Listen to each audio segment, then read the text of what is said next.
Yeah, they have probably the second or third most highest number of explosive and big plays of any team in the league, so it's pretty obvious. A lot of catch and run plays.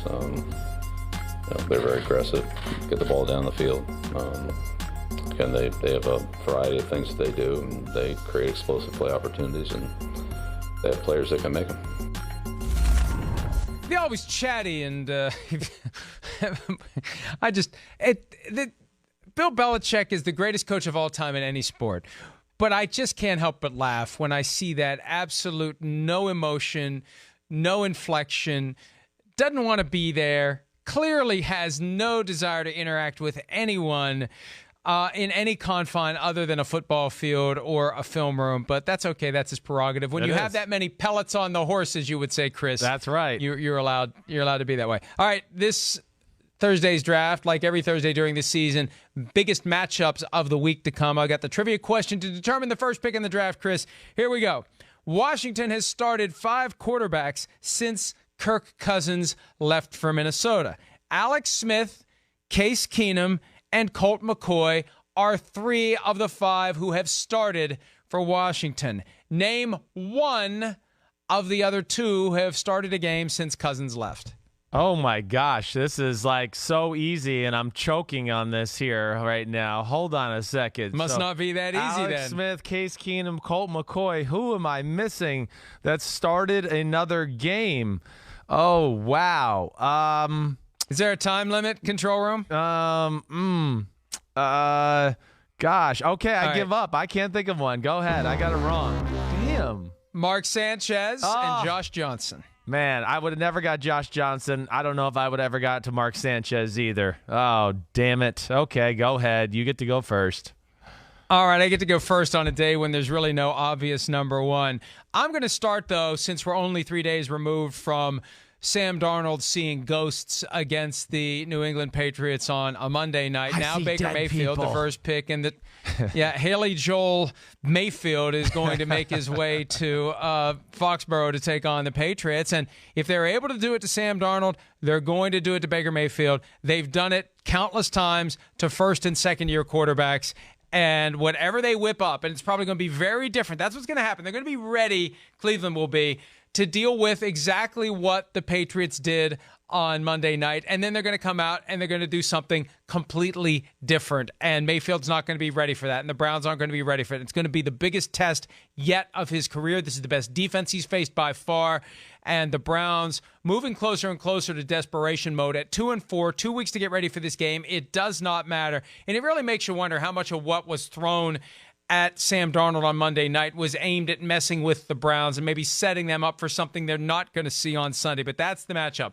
Baker Mayfield versus a defense that could ultimately be remembered along the lines of the 1985 Bears if they keep doing what they've been doing. Yeah, I mean, you're right. It's scary. I mean, Chris, consider this. Yeah. 1 touchdown pass allowed by the Patriots defense so far this year and 18 interceptions. No, it's insane what they're doing right now. I mean, it really is. It's a different way than the 85 Bears who just physically overpowered you. This is a little bit more about schemes and great coverage and then Bill Belichick coaching to confuse, people up front and all that. So it is going to be interesting. I'll say this and to echo what Bill said. This is the most dangerous offense they've had to deal with this year to this point, too. So that'll be interesting to see nonetheless. But, okay, good pick by you. I'm not going to argue that very much. All right, mine is going to go to our Sunday night football game. Rodgers versus Spags, okay? What a shock. Yeah. You pick Aaron Rodgers in every draft. It could be a draft about defensive linemen, and you'd find a way to pick Aaron Rodgers. That's totally false. You're erroneous on all claims there, okay? Erroneous, okay? But either way, this is going to Steve Spagnuolo. Okay, first off, Mike, the Kansas City Chiefs, after the first drive last week, when Denver went down and smashed it down their throat, and you went, whoa, here goes the same old Kansas City bull crap. You know what they did, Mike?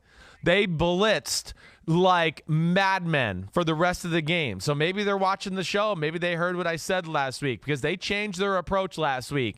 If they got away from this slow death defense. So that to me is going to be a big aspect of this matchup again, to see who wins that, because Kansas City did things last week against Denver that they had not done all year. I watch Kansas City on film every week. They did different creative coverages. They were more disguises. They were a lot more aggressive blitzing. By far their most blitzing I saw this whole year, and it's going to take that type of stuff to confuse Rodgers and LaFleur if they want to win, especially without 100% Patrick Mahomes or not a Patrick Mahomes in general. I really look at that as being one of the big matchups of the weekend. I can't believe you said Rodgers and LaFleur without saying Rodgers and LaFleur.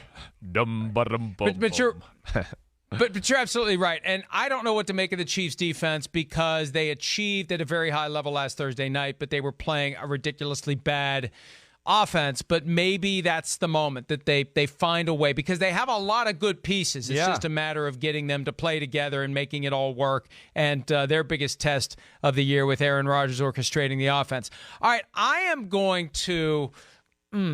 I got to go with the Thursday night game. This one's fairly obvious, but Adrian Peterson against the Minnesota Vikings front seven. They know him. He knows them. There's a lot of back and forth between those guys. There was plenty of chatter before the 2017 game when the Saints went to Minnesota. This is the best chance Adrian Peterson's probably ever going to have to show that former team that he still can get it done, and maybe make them regret pushing him onto the scrap heap a couple of years ago. And it's all Washington really has. This is their best play. Yes, Terry McLaurin's a very good rookie receiver, but you're not going to be able to set up the pass if you can't run the ball. And Adrian Peterson has shown from time to time he still has the high-end skills that made him a Hall of Famer based on his time in Minnesota. So that effort by Peterson to run into the teeth of the Vikings defense and gain yardage, that's going to go a long way toward determining, I don't want to say the outcome of the game, but whether or not they can hold the Vikings under 30 points, because just like we have said with other great offenses this year, Chris, the best way to stop them from scoring is to stop them from entering the field. So control the clock, long drives, Adrian Peterson, bang, bang, bang. Yep. That's going to be the matchup. If Peterson can get his yardage and Washington can stay on the field offensively, maybe you create a greater sense of urgency of the Vikings offense. Maybe you take a little steam out of their attack, and maybe you make it easier to have a chance to at least cover the 16-point spread, if not pull an upset. Well, yeah, I mean, I hear you. I think that would be the formula. Now, this Vikings run defense is pretty real. We know that. But yes, to your point, that would be the game plan if I was the Washington Redskins. And then within that, if they got a healthy Terry McLaurin and he's starting to get some one-on-one matchups, he's going to beat some people. And what we've seen is when he is healthy and out there, he is the go-to guy for the Redskins offense. I mean, McLaurin has been one of the surprises of the NFL. So, yeah, you can go Adrian Peterson. It can open up some other opportunities and certainly, like you said, help out their team in general. The Redskins offense has been really the biggest issue on that team this year. All right.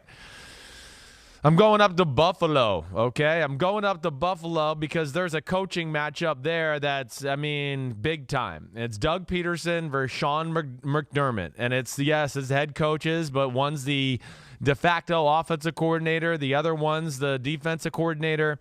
And Philadelphia, it's do or die. I mean, they're in trouble. I don't like what I see from Philadelphia. I don't think they're going to be able to kind of relish the season from what I've seen the last few weeks on film and things like that. And I say this particular matchup because Sean McDermott is one of the best defensive minds in the sport. And when you're a little too predictable or have too many tendencies that you can lean on in a matchup, McDermott is phenomenal at getting all over those tendencies. And I see that too much with the Philadelphia Eagles right now. There's no really what do I want to say? There's no identity to their offense. If I was going to say there's an identity, it's the kings of the 5 and 10 yard completion. That's all they got going for them. But Doug Peterson's going to have to invent and come up with some game plan specific plays if they want to beat Buffalo up in Buffalo this week, because they certainly can lose this game. We know that. Buffalo defense is real. The Eagles defense is reeling, and I think Josh Allen and them will be able to make some plays on that side of the ball. So Doug Peterson's going to have one of his best play calling efforts of the year and game plans if they want to win the game. I didn't want to interrupt you because you were on a roll, but at one you. point you said if the Eagles are going to relish the season. Did you mean to say salvage the season? Yeah, yes, definitely. Yes. They're not relishing the season right now, but yes, I meant to say salvage. Yes, I did. Right. Thank you. Usually the word that you use is at least in the same general vicinity. Yes, that one was not at all. And here's what's sad. I knew exactly what you meant. Thank you. Even though you said relish. Thank you. All right. All right.